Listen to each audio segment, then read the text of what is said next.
কি করছো? হ্যাঁ, তুমি ওই লোকটার পা টিপছো কেন? তোমরা আসছো? তুমি এই লোকটার পা কেন টিপছো? সবুজ, এইখানে কিন্তু কোনো ভূমিকম্প হয়নি। তোমার হাত পা কাঁপাকাঁপি বন্ধ করো। আমি যে প্রশ্ন করেছি সেই প্রশ্নের অ্যান্সার করো। চুপ করে আছো কেন? কিছু বলো। আসলে হয়েছে কি, তোমাকে বলছিলাম না তোমার জন্য একটা চাকর ম্যানেজ করছি, এই সেই চাকর। কিন্তু ওর একটা প্রবলেম হচ্ছে, ও সব কাজে এক্সপার্ট না। বিশেষ করে ও হাত পা কিভাবে টিপতে হয় সেটা জানেই না। এই কারণে ওর হাত পা টিপে আমি ওকে শিখিয়ে দিচ্ছি, যাতে আমাদের বিয়ের পরে ও আমাদের দুজনের হাত পা টিপে দিতে পারে। তোমাকে কি আমি গাধা বলবো নাকি বোকা বলবো আমি কিছুই বুঝতে পারছি না। আই ছেলে, তোমার নাম কি? রানা। দেখতে শুনতে তো বেশ মনে হচ্ছে। কাজকর্ম পারবে তো ঠিক মতো? তুমি কিন্তু আমার পার্সোনাল চাকর।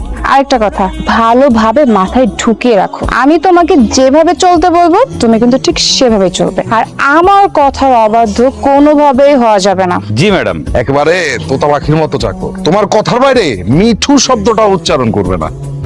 আগামী শুক্রবার কিন্তু তোমার আর ঝুমার বিয়ের দিন ধার্য করা হয়েছে। কি ব্যাপার, তুমি দুধের গ্লাস এই রুমে নিয়ে আসছো কেন? এই গ্লাসটা তো আনার কথা ছিল আমার অ্যাসিস্ট্যান্ট, মানে আমার চাকরের। তোমাকে দিয়ে কেন পাঠিয়েছে? ও একটু লাজুক। ওই ছেলে লজ্জা পাওয়ার মতো ছেলেই না, ফার্স্ট ডিউটিতে ও ফেল করলো। এখন কি করতে মন চাচ্ছে জানো? ওকে থাপ্পড় দিয়ে ওর গালের সব দাঁতগুলো আমার ফেলে দিতে মন চাচ্ছে। এই তোমার অ্যাসিস্ট্যান্ট, এই চাকরটা মারাত্মক পরিমাণে কাউরা। ওর সাথে যদি সুন্দরভাবে কথা না বলে কোনো কাজ আদায় করা যায় না। ও সুন্দর করে বলবে, সুন্দর করে কাজ করবে। যদি মাথা গরম করে কাজ করো তখন দেখা যাবে এই যে আজকের মতো সে যে আমাকে দিয়ে এই দুধের গ্লাসটা নিয়ে আসছে, সেভাবে প্রতিদিন এভাবে আমাকে দিয়ে কাজ করাবে। ঘাওড়াদের না তুমি ভয় পেতে পারো, কিন্তু আমি না। ধান্দাবাজি কইরা তো ছাগলটারে বিয়ে করাইলা, তারপর আবার বড় লোকের মাইয়া। তোমার সহ্য হয় না? জলে বড় লোকের মাইয়া আমার একমাত্র ছেলের বউ। আরে সহ্য না হওয়ার কি আছে?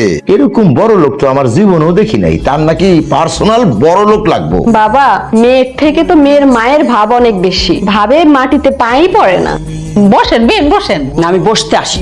হ্যালো ইউ, আমার মেয়ের এই বাড়িতে কোনো রকম যেন কোনো অসুবিধা না হয়। প্রশ্নই ওঠে না, আপনার মেয়েরে আমি মাথায় উঠায় রাখবো। যদি কোনো অসুবিধা হয় তাহলে আমি কিন্তু এই বাড়িতে আগুন জ্বালিয়ে দিব। বেন, আগুন জ্বলাই দিলে আপনার মাইয়া কই থাকবো? মুখে মুখে তর্ক করা আমি পছন্দ করি না। হ্যাঁ রে, দেখে দিয়ে আমার ভয় লাগে। এরা আমার সংসারে কোনো অশান্তি লাগাইবো কে জানে। কি বললা? নতুন বউ তোমার গায়ে হাত তুলতে চাইছে? এত বড় সাহস!